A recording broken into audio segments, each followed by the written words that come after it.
Yeah, we've seen this series go in both directions. Alabama winning, but playing a couple tight games in Starkville recently. I think the last time there was a blowout in the 45-3 type fashion, something in that range. But 2 trips ago, I remember a night game in which Dak Prescott was injured, and actually Damian Williams came in late in the game, and Alabama had to hang on. It was a pretty ugly win. It was something in the 17-7 range, and there was a TJ Yeldon fumble at one point at midfield.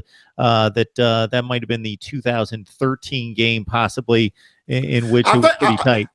I think the final score was 20-7, if I'm not mistaken. All right.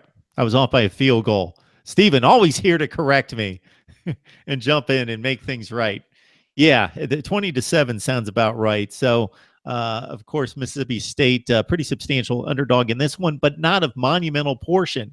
Vegas thinks this is a competitive game, apparently, at 14.5 points. I'm sure the locale has to do with that, and more than anything, the I don't want to say devastating injuries, because if they continue to win, they're not devastating, but the injuries to Alabama, especially at the linebacking core. I think it's interesting to note that sometimes we turn to the special teams as being a key factor for a particular team if they're to play a perfect A-plus game and get close to an upset, have the possibility of pulling off the upset.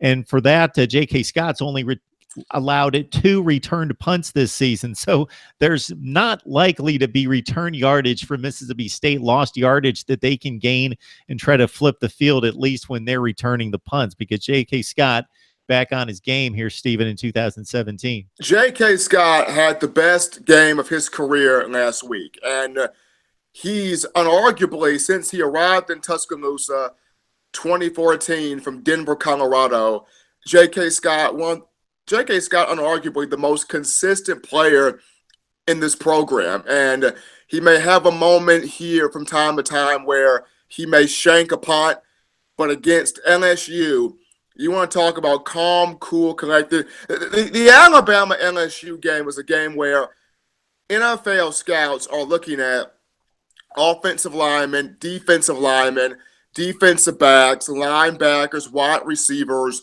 running backs, quarterback play. The special teams aspect does not scream appeal when you talk about Alabama LSU.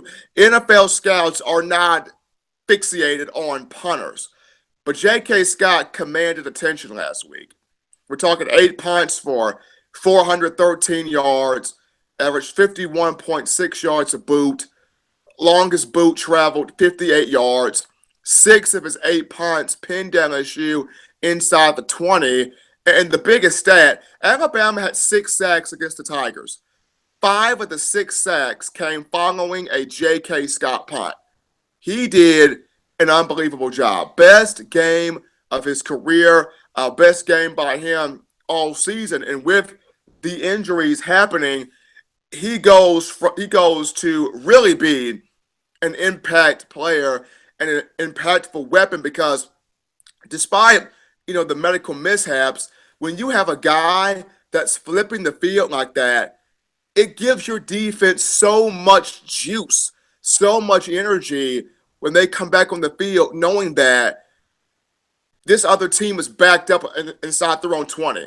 And we got a chance to pressure them, get into their head, and force them to drive the ball on us. Yes, we may not be 100% healthy, but with a punter, with a specialist like that, we got a chance to create pressure situations for that opposing offense by coming after their quarterback at any given moment. So JK, if Alabama fans did not appreciate him early on in his career, now you're definitely looking at J.K. Scott saying, brother, help us out here.